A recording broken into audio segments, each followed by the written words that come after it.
प्रश्न है कि भारत में रेलवे के कुल कितने जोन हैं। तो भारत में रेलवे के कुल जोन की संख्या जो है वह 18+1 है। इसका मतलब ये हुआ कि देखिए 18 जोन जो है भारत के रेलवे के 18 जोन है और जो है इसमें एक जोन है कोलकाता मेट्रो का, ठीक है। तो उसको अगर हम जोड़ लेते हैं तो 19 हो जाता है, लेकिन भारत में रेलवे के कुल जोन कितने हैं तो वह 18 जोन है। अगला हमारा प्रश्न है कि संसद का अस्थायी सदन किसे कहते हैं।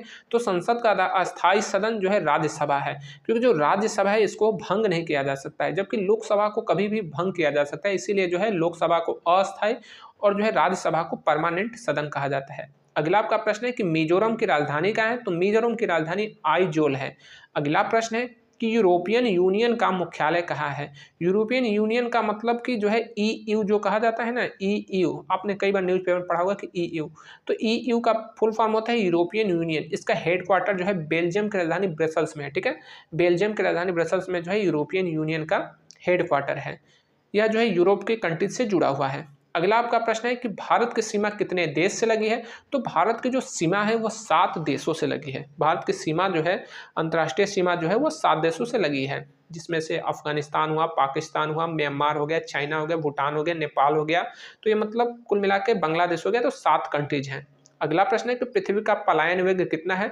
तो पृथ्वी पर किसी पिंड को अगर आप 11.2 किलोमीटर पर सेकंड की स्पीड से अगर फेंक देते हैं तो वह जो है पृथ्वी की गुरुत्वाकर्षण जो बल है उससे बाहर चले जाएगी और वापस कभी पृथ्वी पर नहीं आएगी। तो इसी को हम लोग पलायन वेग कहते हैं, ठीक है। अगला आपका प्रश्न है कि महामना की उपाधि किसे प्राप्त है। तो महामना की उपाधि जो है बनारस हिंदू विश्वविद्यालय के जो संस्थापक हैं मदन मोहन मालवीय, उनको प्राप्त है, यानी कि मदन मोहन मालवीय जी को जो है महामना कहा जाता है।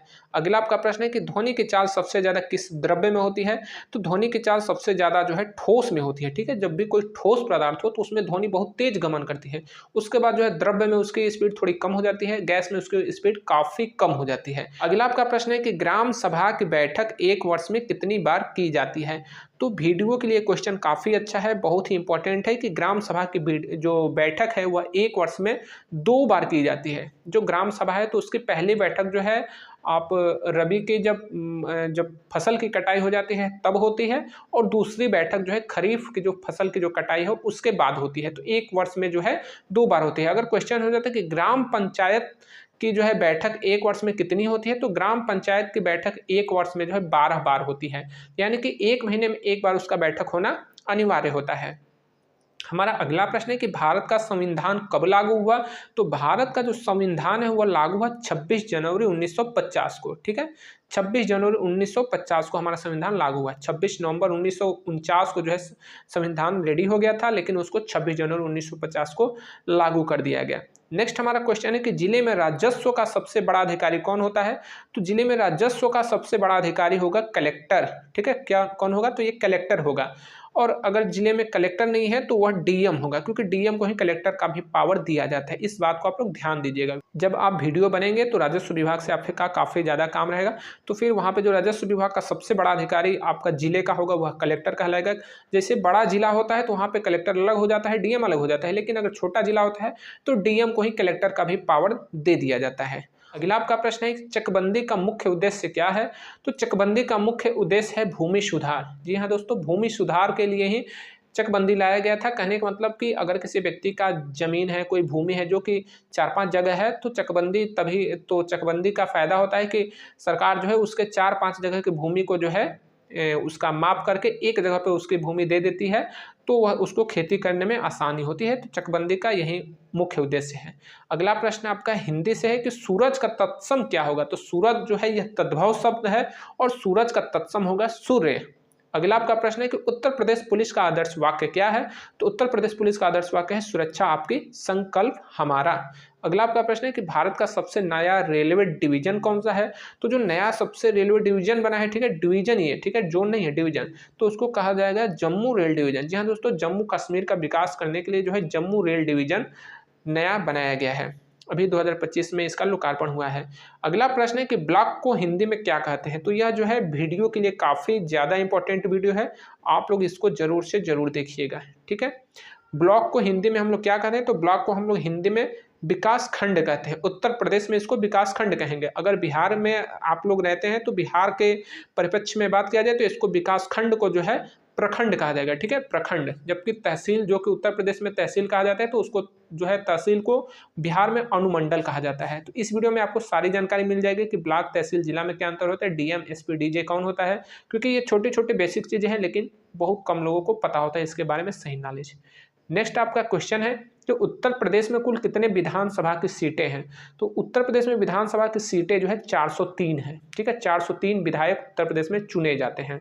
अगला आपका प्रश्न है कि रोगी स्वयं चिकित्सक, इस पुस्तक के लेखक कौन है। तो देखिए, रोगी स्वयं चिकित्सक, इस पुस्तक के लेखक का नाम है राजीव दीक्षित।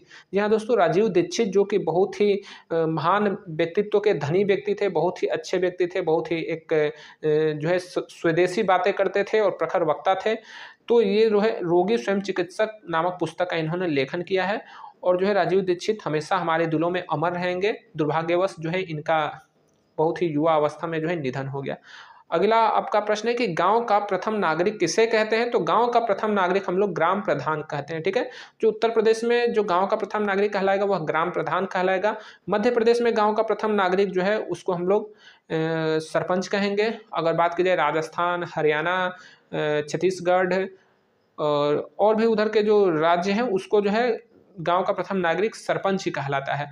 जबकि जो बिहार है, तो बिहार में गांव का प्रथम नागरिक को हम लोग मुखिया कहते हैं, ठीक है। तो ये जो है छोटा सा अंतर है, केवल नाम का ही हेरफेर है। मुखिया, प्रधान, सरपंच तीनों एक ही शब्द है। अगला आपका प्रश्न है कि स्वर्ण मंदिर कहाँ है। तो जो गोल्डन टेम्पल है वह अमृतसर में है। अगला प्रश्न है कि जिस देश में शिक्षा का सम्मान नहीं होता उस देश का विनाश होना स्वाभाविक होता है। तो यह कथन किसका है। तो यह जो कथन है वह चाणक्य यानी कि आचार्य चाणक्य का ये कथन है। अगला प्रश्न है कि भारत किस गोलार्ध में स्थित है। तो भारत जो है उत्तरी गोलार्ध में स्थित है, ठीक है। भारत क्या है, तो उत्तरी गोलार्ध में स्थित है। कौन सी रेखा भारत के बीचों बीच बांटती है। तो भारत को कर्क रेखा जो है बीचों बीच बांटती है, ठीक है। कर्क रेखा जो है वह भारत को बीचों बीच से बांट देती है। अगला आपका प्रश्न है कि ग्राम पंचायत सदस्यों की बैठक एक वर्ष में कितनी होती है। तो जो ग्राम पंचायत सदस्यों की बैठक जो है एक वर्ष में जो है 12 बार होती है, यानी कि एक महीने में एक बार इनकी बैठक जरूरी होता है। ये लास्ट क्वेश्चन है कि वीडियो का संबंध किस विभाग से है, तो हमें कमेंट में जरूर बताइएगा। जय हिंद।